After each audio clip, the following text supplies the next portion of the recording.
اور ایک ڈاکٹر ارشاد صاحب نے آپ کے سامنے پہلے یہ بات رکھی تھی، لیکن ہم نے سنی، ہمیں سمجھ نہ آئی۔ استغفار بنیادی طور پہ ایک صابن کا، ایک دھلائی کا، ایک صرف کا کام کرتی ہے۔ ہم نے معاشرے میں کیا دیکھا ہے کہ بندہ گناہوں سے آلودہ ہے۔ جب بندہ گناہوں سے آلودہ ہو گیا، گویا اس کا جسم، بدن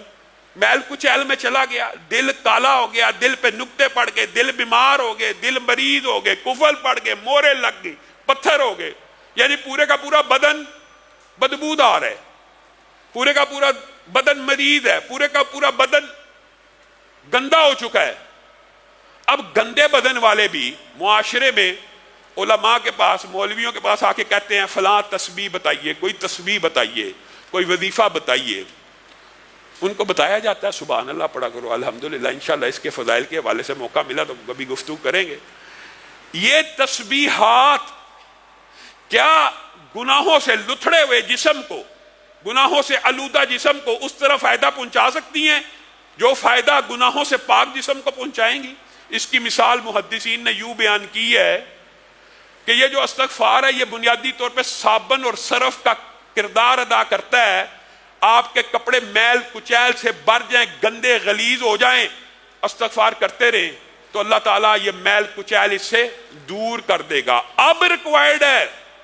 اب ان کپڑوں کو ریکوائرڈ ہے کہ یہ کپڑے میل کچیل سے پاک ہو گئے ہیں تو ان کے اوپر خوشبو بھی لگے، ان کے اوپر پرفیوم بھی چھڑکی جائے۔ وہ پرفیوم تسبیحات، تحلیلات، اللہ اکبر، تکبیرات اور لا حول ولا قوت الا باللہ اور درود پاک وہ ہیں۔ اگر ایک بندہ کوشش کرے کہ میں صرف تسبیحات سے ہی اپنا کام چلا لوں تو اس طرح کام نہیں چل سکتا۔ عارضی طور پہ گندے کپڑے کے اوپر آپ جتنی مرضی پرفیوم چھڑک دیں تو وہ کتنی دیر بعد غائب ہو جائے گی، چند لمحوں کے بعد اس کا وہ اثر نہیں رہے گا۔ تو ابتدا اس سے کرنی چاہیے کہ میں نے کثرت کے ساتھ استغفر اللہ الذی لا الہ الا هو الحی القیوم واتوب الیہ یہ پڑھنا۔ اگر رسول اچھا یہ پڑھنے میں نا ٹائم بھی کوئی نہیں لگتا۔ آپ میں سے جس بندے کو یہ تجربہ اور عادت ہو جائے نا، لیکن نیت ہونی چاہیے۔ نیت وہی بات، امید بھی اللہ سے اور سوال بھی اللہ سے۔ استغفر اللہ استغفر اللہ استغفر اللہ آپ پڑھنا شروع کریں، آپ 1 منٹ کے اندر ایک تسبیح پڑھ سکتے ہیں، پوری کی پوری 100 مرتبہ پڑھ سکتے ہیں 1 منٹ میں۔ جب کسی کو کہا جاتا ہے 10 مرتبہ پڑھ لیا کرو، یعنی 10 تسبیحات نکال لیا کرو، ان کو لگتا ہے یہ بڑا لمبا وظیفہ۔ لیکن اگر آپ یہ کر کے دیکھیں گے، آزمائیں گے، تو پھر آپ کی زندگی کے اندر حالات بھی بدلنا شروع ہو جائیں گے۔ اور عبداللہ ابن عباس کی حدیث اور قرآن کی اس آیت کے مطابق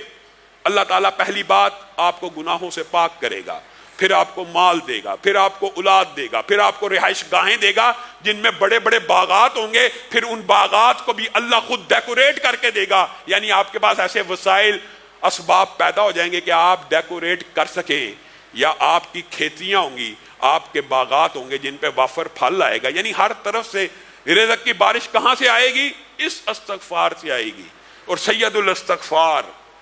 سید الاستغفار ایک وظیفہ ایسا بھی اللہ رب العزت نے نبی کریم کے ذریعے ہمیں بتایا ہے کہ جو بندہ بھی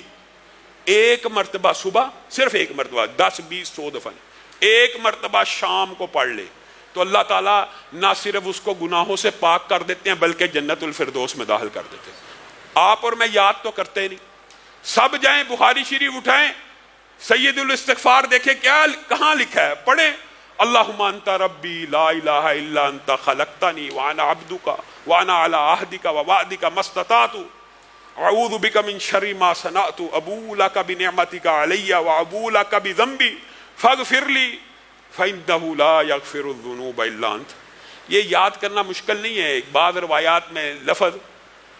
ابو لک بذنبی اور بعض میں ابو بذنبی، دونوں میں کوئی فرق نہیں ہے۔ 19-20 کے حرف کے فرق سے دونوں روایات موجود ہیں، آپ پڑھیں۔ یہ سید الاستغفار ہے، آپ اس کو صبح 1 دفعہ پڑھیں، 1 دفعہ شام پڑھیں۔ اپنی زندگی کا معمول بنائیں کہ ہم نے استغفر اللہ کی جو تسبیح ہے، نیت کے ساتھ، ارادے کے ساتھ، گناہ نہ کرنے کے عزم کے ساتھ، ہمیشہ کے لیے چھوڑنے کی نیت کے ساتھ اس گناہ کے اوپر نادم ہو کے کرنا ہے، تو اللہ رب العزت یہ سارے کے ساری 6 کی 6 برکات آپ کے اوپر نازل کر دے گا۔ لیکن اگر آپ کی نیت میں گناہ چھوڑنا نہیں ہے، اس کے اوپر یہ ارادہ ہے کہ رمضان گزر جائے گا پھر وہ گناہ شروع کر دوں گا، یہ اللہ تعالیٰ کو مطلوب اور مقصود نہیں، ارادہ یہ ہو اللہ تعالیٰ قبر تک وہ گناہ نہیں کروں گا۔ اور میں آپ کو یہ بات بتلاؤں، یہ لوگ سمجھتے ہیں کہ یہ جو توبہ استغفار ہے یہ صرف گناہ گاروں کو کرنی چاہیے۔ آپ کے سامنے رسول اللہ صلی اللہ علیہ وسلم کر رہے ہیں، اور یہ صرف رسول اللہ صلی اللہ علیہ وسلم ہی کی سنت نہیں ہے، یہ بھی آپ کو بتلا دوں۔ یہ سابقہ جتنے انبیاء آئے ہیں